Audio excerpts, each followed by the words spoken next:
សៀមមិនថែមបុតជប់បាញ់មួយខែបានបញ្ចប់កងទ័ពថៃពន្យល់ពីស្ថានភាពព្រំដែននៅតែស្ងប់ស្ងាត់ថៃប្រកាន់ខ្ជាប់យ៉ាងតឹងរឹងចំពោះកិច្ចព្រមព្រៀងបុតជប់បាញ់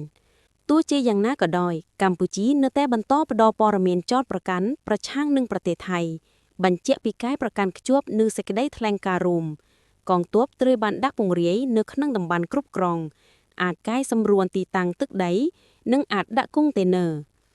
ឧត្តមសេនីយ៍ឯកវិនថៃស៊ូវ៉ារីអ្នកនាំពាក្យកងទ័ពថៃបានថ្លែងអំពីស្ថានភាពតាមបណ្ដោយព្រំដែនថៃកម្ពុជាបន្ទាប់ពីកិច្ចព្រមព្រៀងបុតជប់បាញ់ដែលជាលទ្ធផលនៃសម័យប្រជុំពិសេសនៃគណៈកម្មាធិការព្រំដែនទូទៅ GBC រវាងថៃនិងកម្ពុជានៅថ្ងៃទី27ខែធ្នូឆ្នាំ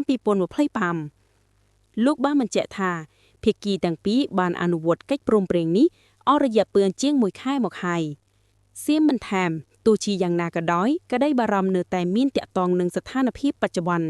ដោយសារភាគីកម្ពុជាបន្តយល់ច្រឡំអំពីស្ថានភាព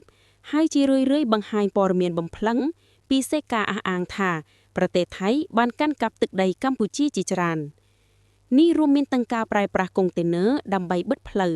ដែលប៉ះពាល់ដល់ការវិលត្រឡប់របស់ពលរដ្ឋកម្ពុជានេះជាការចោទប្រកាន់តែមួយខាងផ្ដោតតែលើស្ថានភាពភ្លាមៗនិងមិនបានពន្យល់ស្ថានភាពឲ្យបានពេញលេញនោះទេ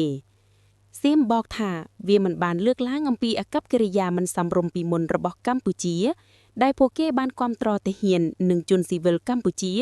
ជាប់លាប់នៅក្នុងការឈ្លានពានទឹកដីអធិបតេយ្យភាពថៃតាមបណ្ដោយព្រំដែននេះជាបញ្ហាយូរអង្វែងដែលប្រទេសថៃមិនយល់ស្របនាំឲ្យមានការចរចាការពិភាក្សានិងការតវ៉ាដោយសន្តិភាពទោះជាយ៉ាងណាក៏ដោយកម្ពុជាបានប្រឹងកន្តើយចំពោះកិច្ចខិតខំប្រឹងប្រែងទាំងនេះហើយមិនបានដោះស្រាយបញ្ហានេះបច្ចុប្បន្ននេះការប្រើប្រាស់អាវុធនិងប្រតិបត្តិការយោធារបស់កម្ពុជាប្រឆាំងនឹងប្រទេសថៃនៅក្នុងតំបន់ជាច្រើន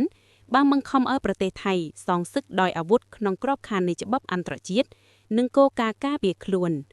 ដូច្នេះយើងកំពុងឆ្លៀតឱកាសនេះដើម្បីរៀបចំតំបន់នោះឲ្យដូចដែលវាគួរតែមាននៅក្នុងក្របខ័ណ្ឌនៃច្បាប់ថៃនិងអន្តរជាតិយើងបញ្ជាក់ថាតំបន់ដែលស្ថិតនៅក្នុងការគ្រប់គ្រងនិងការឃ្លានមើលថៃនៅពេលបច្ចុប្បន្ននេះសុទ្ធតែស្ថិតនៅក្នុងក្របខ័ណ្ឌនៃកិច្ចព្រមព្រៀងដែលត្រូវបានចោទបញ្ជាក់នៅក្នុងមាត្រាទី2នៃសេចក្តីថ្លែងការណ៍រួម